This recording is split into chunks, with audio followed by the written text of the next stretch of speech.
Groucho, Priscilla Larson, and George Finfrock are standing by to talk to you. So, folks, you come in, please, and meet Groucho Marx. How are ya? How are ya? How are ya?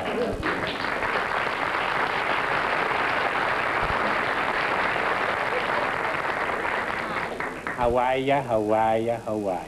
Fine, how are you? Does that sound like Arthur Godfrey?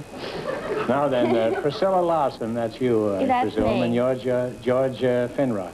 Finfrock. Finfrock, huh? Yes, sir. Finfrock. You know that name sounds like something out of T.S. Eliot? Have you got a job, George? Yes, sir. I retired from my job. You retired from it? Yes, sir. Well, then you haven't got a job, huh? What did you do before you quit? I was a rural mail carrier for 45 years. You were a what? A rural mail carrier for 45 years. You carried the mail for 45 years? Yes, sir. Didn't you ever deliver it? Well, some of it every day. Do you know that the female is deadlier than the male? Kipling said that one night when he was talking to T.S. Eliot. How old are you, Priscilla? 19. You're very young and you're very pretty, too. Thank you. Are you married? No, I'm happy. Have you got a steady boyfriend? No, not a steady one. Just boyfriend. Where do you go on your dates with your boyfriends? Do you like drive-in movies? No, I don't like drive-ins. I like walk-in movies because when I go to the movies, I go to see the picture.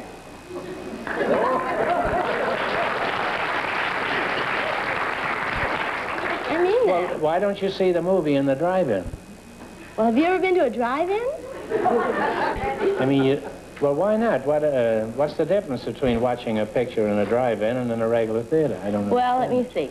Probably when you were young, they didn't have... Well, maybe they had drive-ins. I don't know. They didn't have movies when I was young. Yes, they did, I'm sure. No, Well, they yeah. didn't. So you probably went to Inspiration Point or something like that. It's the same thing, only there's a movie in front of you and you pay to get in. And what's the difference with a drive-in? That's a drive-in, like Inspiration Point. Well, why don't you want to go to a drive-in? Because I don't want to sit there and just make out. I want to watch the movie. Well, what is the distraction? The guy. You mean he distracts you from looking at the movie? Well, he tries to. What does he do? Well, what do you do when you take a girl to a drive-in movie? What do I do when I take a girl to a drive-in movie? Yeah. I usually half asleep by the time I'm driving through there. Well, that's a good time to go with then. Pop, things must have been a lot duller in your day, weren't they? No cars to run out of gas, no drive-in movies, no TV. How'd you ever get to know a girl? Well, you know, we had the horse and buggy in those days, and we didn't have to go four and like they do in the cars nowadays, they go four together. Not back in the horse and buggy days, well, it was just two couples. Just one couple went out. Well, how did sparking in your day compare with sparking today, you rascal? Well, Sparking, is that what you used to call it? yeah. Smooching or Mooching. necking? sparking. That, I don't know what they call it today, but there's a lot more of it today than there was then. What do you call it today, Priscilla? Making out. Making out what? Just making out, just like, you know, necking. Same thing, Oh. different word. Well, how are you so sure of what's going on in the world of today's youngsters? I had 8 children. 8 children? Boy, did you get fooled. You thought you were taking her for a buggy ride. How long you been married, George? 51 years. We celebrated our 50th wedding anniversary a year ago last August. That's wonderful. Priscilla, how about you? Have you ever given any thoughts to marriage? Well, not really. I think I'll get married when I'm about 26. 26, huh? That's 7 years away now. How can you be sure you'll get married when you're 26? Well, this astrologer told me I was going to get married when I was about 26. He told me lots of things. What else did the stargazer tell you? Well, he told me I was a Capricorn and not to marry a Sagittarius boy because he'd be too Not to stingy. marry a what? A Sagittarius A boy. Sagittarius? I thought that was a vegetable. Because he'd be stingy and What I'd else want did money. this faker tell you? And he told me not to marry a Taurus boy because I had Taurus risings and we'd, you know, What fight all kind the of a time. boy? Taurus, the bull. Taurus, the bull? Yes, because I... You were getting plenty of that from him, weren't you? No, it was fun going to them, I really. should think so. Now, what about you, George? What would George be? I don't know when How do you feel about this, what she just I said? think that's all bunk. George is straight from the shoulder, huh? You don't believe in any of this, huh? No, sir. Priscilla, don't pay any attention to him. He was born under the sign of the crab. That's cancer. Oh, I can't get along with them. When is your birthday, Pop? June the 18th. What's the dope on him? He'd be Gemini. He's probably musical. He's a Gemini? Yeah. What is he, East Germany or West Germany? Oh, Gemini, the twins. He's twins? Yeah. Oh, he pretty near is, huh? Inside, you know, you can't... Inside you have another fella inside of you that you don't know... Yes, and they're always that you don't know anything about, George. Yes, Yeah, she just told me about it. Yeah. And they're always fighting with each other. You know, one day he's going to go here, but then he doesn't go there. He goes someplace else instead. He's always moving around and everything like that. What does he have any talents? Yeah, they're musical. Music? Are you musical? No? Well, I used to play the snare drum in the fife and drum corps back in Waynesville. Now, Priscilla, what else does Gemini have to offer? They can never make up their mind. They never stay in one place. Well, is this true of you, Dad? Are you restless? Are you always moving around? Well, I couldn't hardly say that because I'm living in the house I was born in 73 years ago. Don't you travel a lot? Don't you travel a lot? Well, I get around the forge a little bit. See, he travels a lot. That makes sense. And how long have you had your same job? 45 years. And you've been married to the same woman for how long? 51. He's just got something else in George, him. there's something I want to know. When are you going to quit playing around and settle down? Well, I'd like to continue this conversation, but time is running out, and we've got to get on with the quiz. Now, Mr. Fenneman, could we have the questions, please, George? What category did they choose, George? American history, right? Right. American history, all right, Priscilla. You're part of American history with that name. You pick the first one. Oh, you get it. You're starting with $100? Yeah. Which was the first foreign power to recognize the United States? France. La Belle France is right. Oh, you're so smart.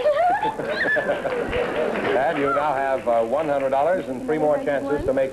We have to make a total of $500. Okay, well, we're going to take another 101, and then we're going to take the $200. All right, there's another 100. I'm going to give it to you. For $100, in 1869, the East and West were linked by rail at an historic meeting point. In what state was this? Where did the East and West meet? If you don't know, guess. Okay. Colorado? No, it was Utah. Oh, well, that was close enough. Okay. Well, you have 2 more chances to win $500. Right? exactly what I was going to say. A $200 one. For $200, who saved as United States minister to France during the American Revolution? Now, you ought to know that. It's in all the history books, even when you're in grammar school. Read it again, please. Who served as United States minister to France during the American Revolution? Very famous man. If you don't know, guess. Time is up. I'm surprised at you, George. Benjamin Franklin. Oh. Well, you have one more chance. You have $100. Take a 300? No, it won't do it good. It won't. Which we take, 100? Take another 2. Another 2. I should have known that one.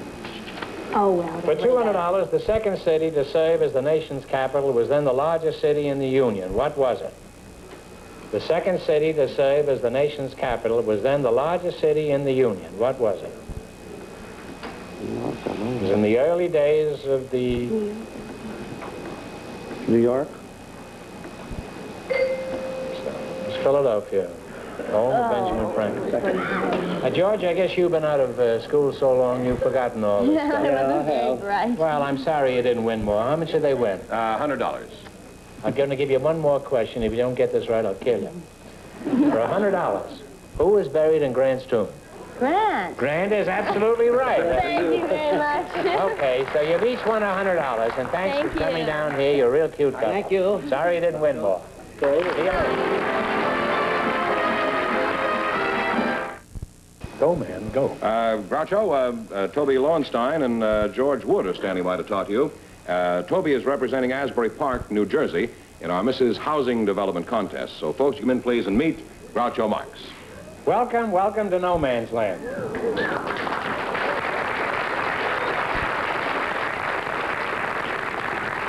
Say the secret word and you'll divide an extra $100 in color. Toby Lowenstein and George Wood, eh? And Toby, you're from Asbury Park? Yes. New Jersey, Yes. huh? That's my old stamping ground, you know. For 3 years in a row, the police there elected me the man most likely to get arrested for vagrancy. I really have very fond memories of Asbury Park. That's the first time I ever kissed a girl. I was 38 years old. Tell me, has Asbury Park changed much in the last century? No, not very much. You'd recognize it. Well, they'd have trouble recognizing me, I think. You know, when I get up in the morning and look in the mirror, it doesn't seem possible that this is the face that drove so many women mad.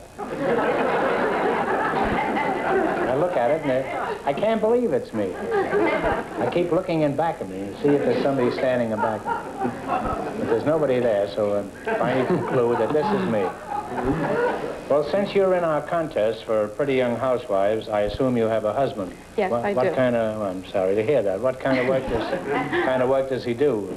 He's a dentist in Asbury Park. He's a dentist in Asbury Park.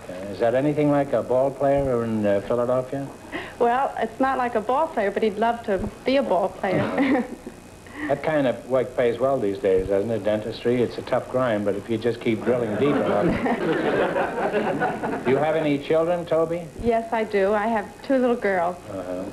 How long have you been married? We've been married 4 years. Is your family complete, or would you like to have more children? I'd love to have more. I'd like a large family, and I'd love to have a little boy. You know, I have some advice for you. If you expect to reach your goal, we'll have to forget your husband is a dentist. You're certainly going to have to see him more than twice a year.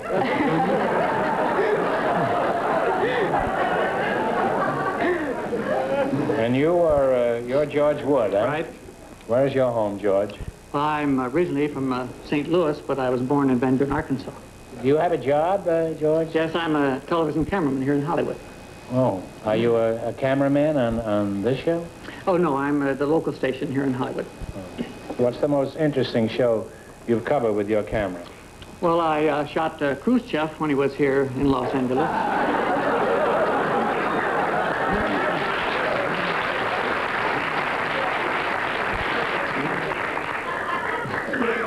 You shot Khrushchev? Yes, we did. It must be a terrible shot. How could anybody miss a target? How'd you get along with Khrushchev? I was in more than Khrushchev. I was interested in watching the movie stars. I was watching, for instance, Marilyn Monroe was there. Watched her walk around, which is worth the trip right there. Did you shoot Marilyn Monroe?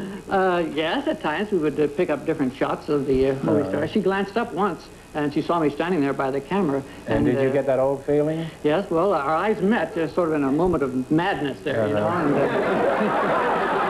and what'd you do, drop your camera? No.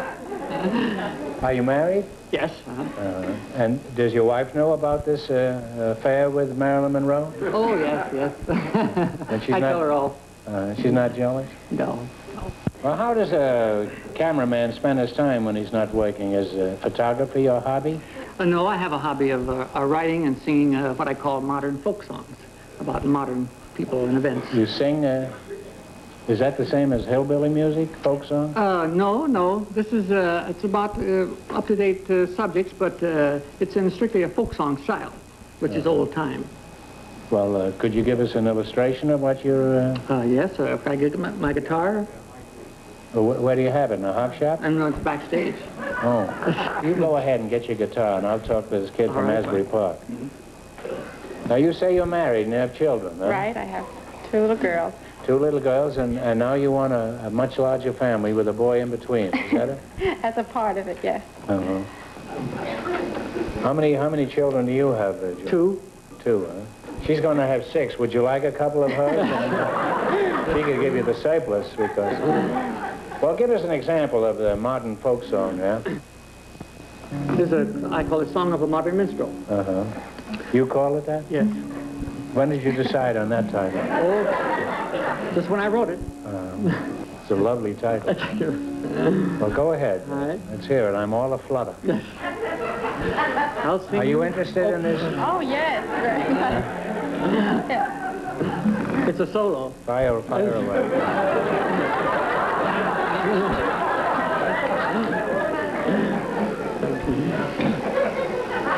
May I? Yes, go ahead. I'll sing you a song of the present day, a ballad that's not very old. For I am a minstrel who comes your way, and I have some tales to be told. For this is an age of shoes and ships, of sealing wax and cars, of hula hoops and trampolines and rock and roll guitars. I'll sing you a song of big summit talks where never is spoken a word. A plane called U-2 seems to lose all its glue and its crash is the biggest you've heard. Where Khrushchev tours around our land with easy self-plum, then sends his regrets amongst his threats and rattles his atom bomb. That was very good. I like that, man.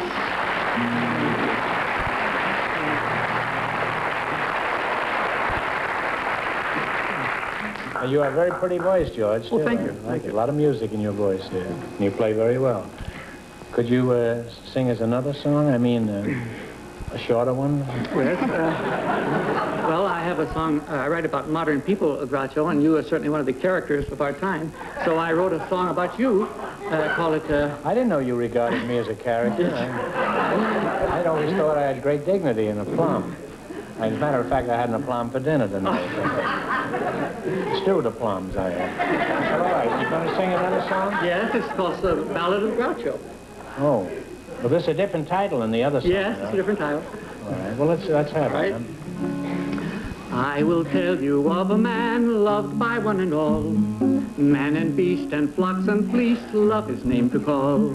Even little animals like squirrels in all our parks stand as glued and buy their food nuts to Groucho Marx. Yes, nuts to Groucho Marx. Modern man will soon explore the center of the earth. A man renowned will drop way down to look inside its girth. And when they ask one volunteer this journey to embark, I'll stand up stout, his name I'll shout, down with Groucho Marx. Yes, down with Groucho Marx. It's a great tribute to me, this song. Every bird that's in the sky sings of Groucho's praise. 10,000 strong, they sing their song, a bird-type Marseillaise. I dread the next line. The sky is filled with feathered friends, sparrows, quail, and larks. Their wings did wave, and then they gave the bird to Groucho Marx. Gave the bird to Groucho Marx. Gave the bird to Groucho Marx. More. Oh, there's more. To show those men who've yet to come just how we've lived and died, we'll strongly tool a time capsule and seal a man inside. We'll place him there midst rolling drums, cannon fire and sparks. The crowd will roar, we'll bolt the door. Oh, nuts to Groucho Marx. And shut up, Groucho Marx.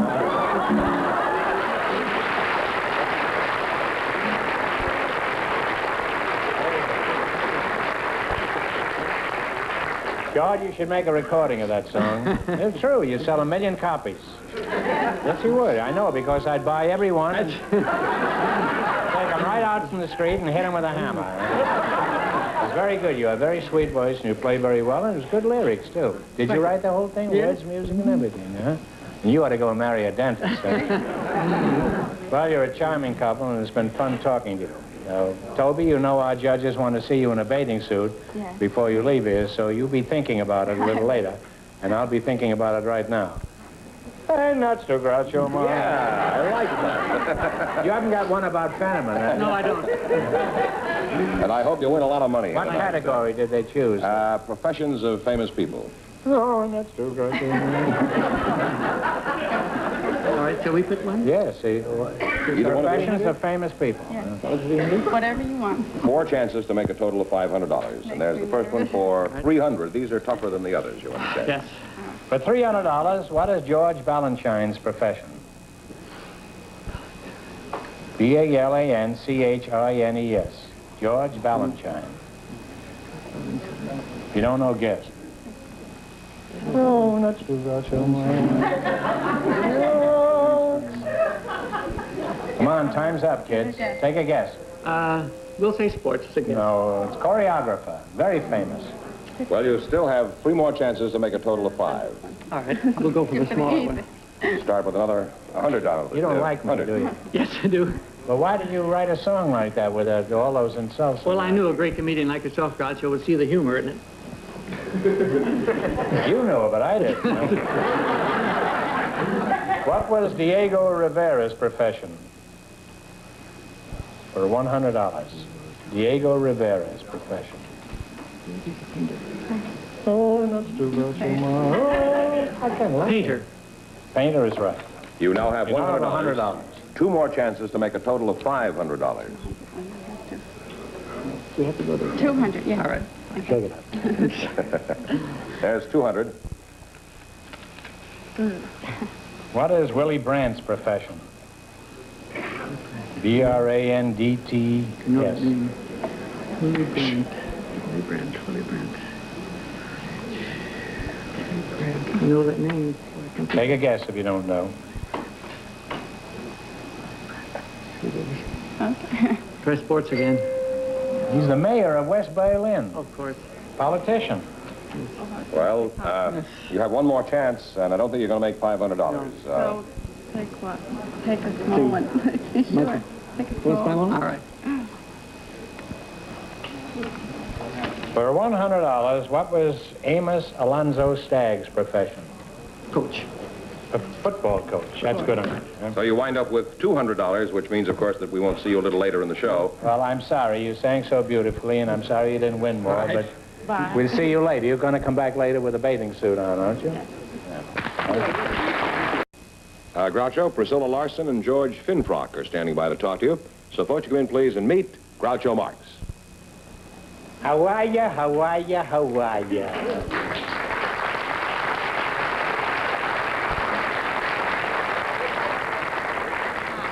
How are ya? How are ya? How are ya? Fine, how are Does you? that sound like Arthur Godfrey?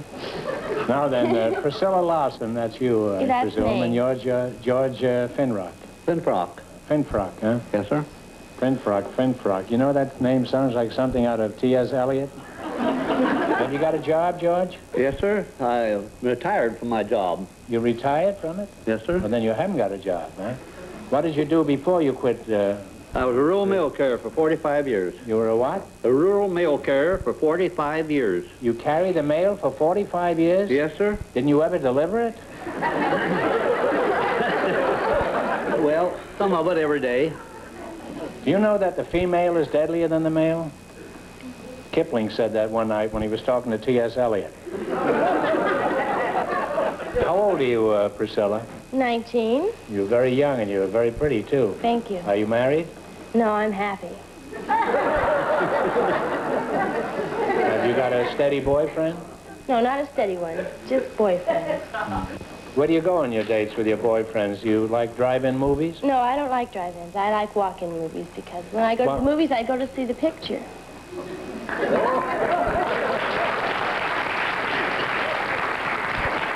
I mean that. Well, why don't you see the movie in the drive-in? Well, have you ever been to a drive-in? I mean, well, why not? What's the difference between watching a picture in a drive-in and in a regular theater? I don't know. Well, let me see. Probably when you were young, they didn't have... Well, maybe they had drive-ins. I don't know. They didn't have movies when I was young. Yes, they did, I'm sure. No, Well, they yeah. didn't. So you probably went to Inspiration Point or something like that. It's the same thing, only there's a movie in front of you and you pay to get in. And what's the difference with a drive-in? That's a drive-in.